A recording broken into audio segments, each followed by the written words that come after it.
Whether it's the distressing truth behind why a wrestling legend was absent from the business for a spell, what actually happened during a particularly uncomfortable encounter, or just how close a star came to meeting their maker. Each and every one of these stories make the following wrestling scares that little more shocking to behold. Gareth here from What Culture Wrestling, and here are 10 shocking real stories behind famous wrestling scares. Number 10. Chris Jericho could barely walk and was put on oxygen during his recent blood clot scare. Chris Jericho soon became the talk of the wrestling town the minute he strutted out onto AEW Dynamite sporting a brand new set of abdominal muscles, but they actually came about after a very real medical scare. Back in late 2021, Jericho found himself gasping for breath during a Fozzy show in Newcastle, and after it was revealed that the former AEW World Champion had blood clots, the star soon began to find it increasingly difficult to walk. In fact, just getting from his car to the hospital was a frightening struggle. An eventual CT scan would then reveal that his lungs were actually filled with said clots, with Jericho being diagnosed with a pulmonary embolism. And despite being put on blood thinners, his oxygen levels continued to decrease to the point where he was put on oxygen in the hospital. After finally being released from said facility and flying home to the US, the veteran was informed that he needed to lose weight after further tests, with his visceral fat levels being way too high. And before Jericho knew it, he dropped a staggering 31 pounds in just 8 weeks thanks to his new diet. Fans had no idea this was the shocking reason Jericho was reportedly hospitalized in the UK around the time. And had Jericho not got himself checked out at the point he did, who knows how serious things could have gotten for the wrestling icon. Number 9. Goldberg didn't have a clue what was going on during his Taker debacle. Goldberg and The Undertaker very nearly murdering one another in the middle of Jeddah was already pretty frightening without the knowledge of what was actually going through DeMann and Taker's heads at the time. But the revelation from Big Bill that he genuinely had no clue what was going on after he decided to headbutt a door on his way to the ring makes the entire ensuing encounter even more difficult to watch. As Goldberg would note on the Pat McAfee show, a botched ring post spot would lead to yet another concussion, and the icon openly admitting he once again had no idea what was happening around him after the ref asked how he was. On the other side of the ring, Taker would later explain during his The Last Ride docuseries that he was 2 inches away from making his wife a widow and his kids fatherless during the now infamous botched jackhammer post-Goldberg concussions. Simply put, the more you learn about this Saudi debacle, the more horrifying the sub 10-minute main event gets. Number 8. Jerry Lawler thinks Dolph Ziggler's elbow drops caused his heart to stop beating. Few will ever forget the night Jerry Lawler suddenly collapsed at the announce desk on an edition of Monday Night Raw back in September 2012. The King had just finished off working alongside Randy Orton in a tag bout against CM Punk and Dolph Ziggler when Michael Cole noticed the sound of his co-commentator snoring alongside him. Quickly spotting something was up, Cole called for assistance and Lawler was soon rushed out of the arena, with it later being revealed that Lawler had suffered cardiac arrest and reported that he was actually clinically dead for around 20 minutes. But why did this shocking incident happen in the first place? Well, Lawler has his own theory on the matter. According to the veteran when appearing on Raw Talk this year, Ziggler's 10 elbows to his chest during their match on that fateful night were responsible for the trauma that ultimately caused his heart to stop.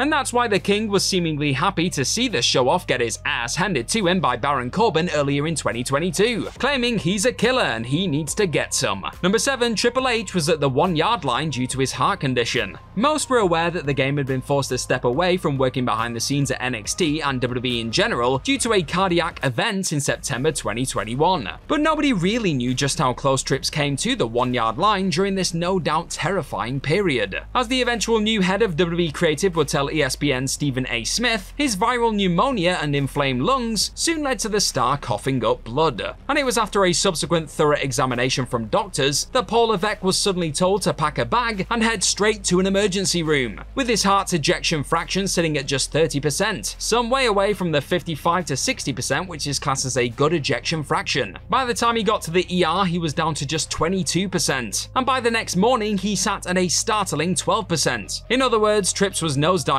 In fact, Levesque would eventually explain that he had 99.9% blockage in his left anterior descending artery, and he was basically moments away from being gone. The fact the cerebral assassin is even alive, let alone now fit enough to run the absolute chaos that is WWE's main roster, is a miracle in itself. Number 6. Lance Archer gets away with an extreme case of whiplash. Watching a star suddenly land on their head on the back of a high-risk maneuver is enough to scare you away from the business entirely for a week or two, and the visual of the monstrous Lance Archer attempting to nail a moonsault off the top rope on the October 23, 2021 edition of AEW Dynamite most definitely falls into that unwanted category, with the Murder Hawk monster leaving fans the world over wincing in their seats during his bout opposite Eddie Kingston. Yet though folks understandably feared the worst from the moment Archer's forehead collided with the mat and the rest of his body crumpled down onto it, the towering worker thankfully managed to come away from the scenario without a broken neck. But as Archer himself would note in the aftermath, despite getting away with an extreme version of whiplash, had it been any part of the crown of my head, I probably would have been paralyzed or dead. Maybe just leave the flipping to those flippy floppers, eh Lance? Number 5. Keith Lee's injury was far more serious than anyone imagined.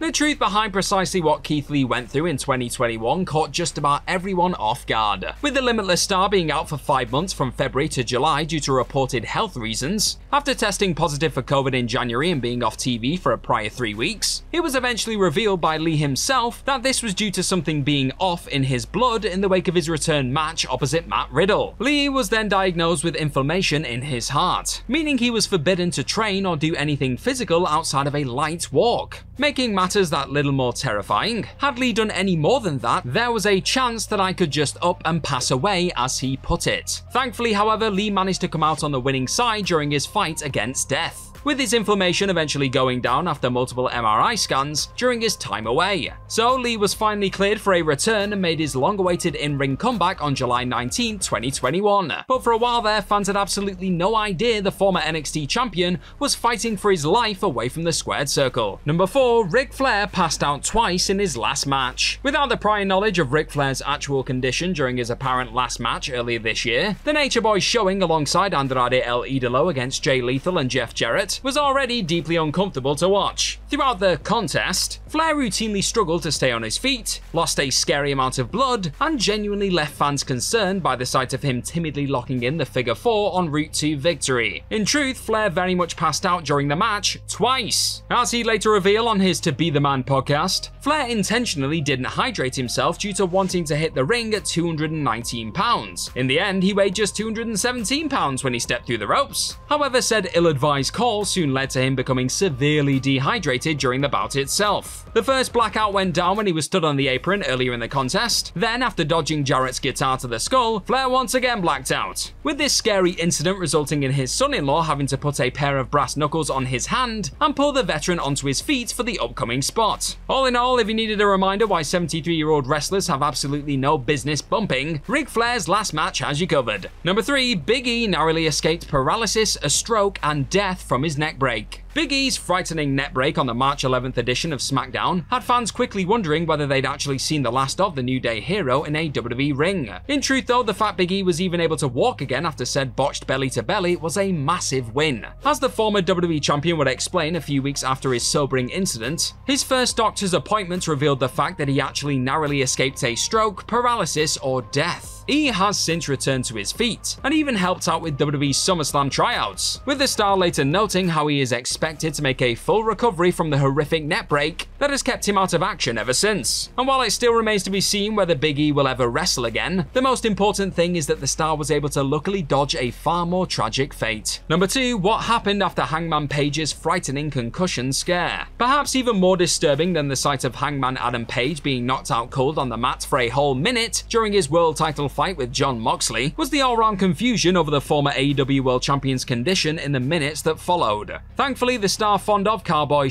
was ultimately discharged from hospital rather swiftly on the back of being diagnosed with a concussion, and appeared to be in good spirits in the weeks that followed. However, the distressing reality of what Page actually went through on the night would only come to light later down the road. As the All Elite superstar would note backstage on the December 15th edition of Dynamite, for one whole hour in the wake of being out cold in the middle of the ring, Hangman could not remember his own son's name. You wouldn't expect any wrestler to simply make this sort of mortifying and deeply personal detail up for the sake of a storyline, so you can only imagine what sort of hell the Ultimate Babyface must have been going through in the aftermath of that unsettling KO. Number 1. Jon Moxley thought he'd die in the ring before rehab. Jon Moxley has also had a pretty rough ride in recent times, with the former AEW World Champion eventually opting to check into rehab towards the end of 2021. Yet while Mox heading into an alcohol rehabilitation program in the first place likely filled many fans with concern for the badass in-ring legend. The absolute personal hell the BCC man was going through in the lead up to that brave decision proved that the former WWE star definitely made the right call in the end.